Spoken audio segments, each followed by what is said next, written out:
Hey everyone, how's it going? In this video, we're going to explore 5 really useful generator functions in Python. The goal here isn't just to copy code, it's to actually understand how generators work under the hood and why they can be so powerful. We'll start simple with something familiar, like the Fibonacci sequence, and then gradually build up to more advanced examples like sending values into generators, repeating sequences infinitely, and even reading large files efficiently. By the end of this video, you should feel comfortable reading, writing, and reasoning about generators in real-world scenarios. Alright, let's start with our first example, a Fibonacci generator. We'll begin by importing the generator type from the typing module. Now, this is where things can look a little intimidating at first because generator types require 3 parameters. The first type represents what the generator yields. The second is what you can send in to the generator. And the third is what the generator returns when it's done. In this case, we're going to yield integers, and we're not sending anything in, nor returning anything at the end. So we use none for those. Don't worry if that feels confusing right now. We'll revisit this idea later with more concrete examples. Now inside the function, we initialize 2 variables, a and b, starting at 0 and 1. Then we create a while true loop. This means the generator will run indefinitely. Here's the key part. We use the yield keyword, and this is what transforms a normal function into a generator. Instead of returning a value and exiting, yield returns a value and pauses the function. The next time we ask for a value, it resumes exactly where it left off. So here, we yield a, and then update our values using the Fibonacci formula. A, b equals b, a plus b. This continues forever, but only one value is produced at a time. Now let's actually use this generator. We create an instance of it, and then repeatedly call next to get values one at a time. To make it interactive, we pause the program and wait for the user to press enter. Each time they do, we generate a chunk of Fibonacci numbers. What's really important here is that we are not storing all these numbers in memory. If you were using a list instead, you'd have to generate and store potentially hundreds or thousands of values up front. But with a generator, each value is produced only when requested. That's what makes generators so memory efficient. They're lazy. Let's move on to the second example.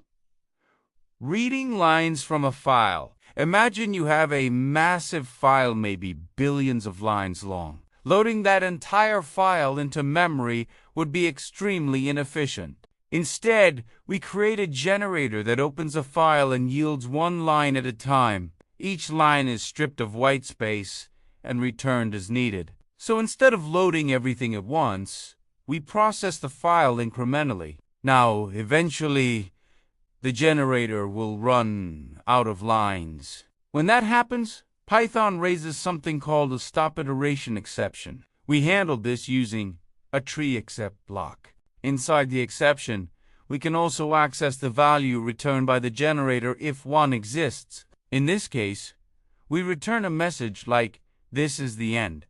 So when the file is fully read, we gracefully stop the program instead of crashing. Now, things get more interesting. In this third example, we're building a cumulative sum generator. This one introduces a new concept: sending values into a generator. So now, our generator doesn't just produce values, it also receives them. We define a total starting at 0, and then inside a loop, we use yield in a slightly different way. Here's where generators really start to shine. When we first start the generator using next, it runs until it hits the first yield. At that point, it pauses and waits. Then, when we use .sendValue, that value gets injected back into the generator right where the yield expression is. So yield is doing 2 jobs. 1, it sends a value out to, and receives a value back in. That received value is then added to our total. So each time we send a number, the generator updates the total and yields the new cumulative sum. It's almost like a conversation between your program and the generator. Next, we have a simpler but very useful pattern. The infinite repeater. This generator takes a sequence like a list and loops over it forever. Inside a while-true loop, we iterate through each item and yield it. Once we reach the end of the list, we simply start over. Again, we're not creating a massive repeated list, we're just cycling through the original data, one item at a time. Finally, let's look at a practical real-world example.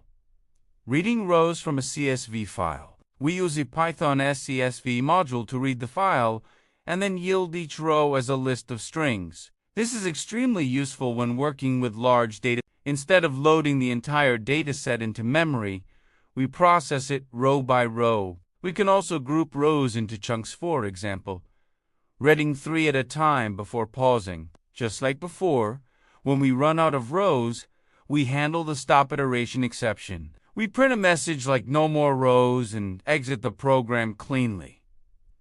Without this, we'd end up stuck in an infinite loop. So, to wrap things up, generators allow you to produce values lazily, one at a time. They're memory efficient, flexible, and incredibly powerful once you understand how yield works. We covered 5 examples.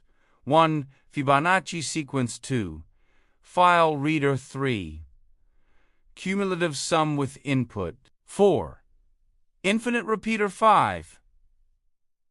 CSV row reader. If anything here was unclear, feel free to revisit the examples or experiment on your own. If you found this helpful, don't forget to like and subscribe so you won't miss the next one. It really helps to support the content, and let me know if you want more videos like this. Thanks for watching, and I'll see you in the next video.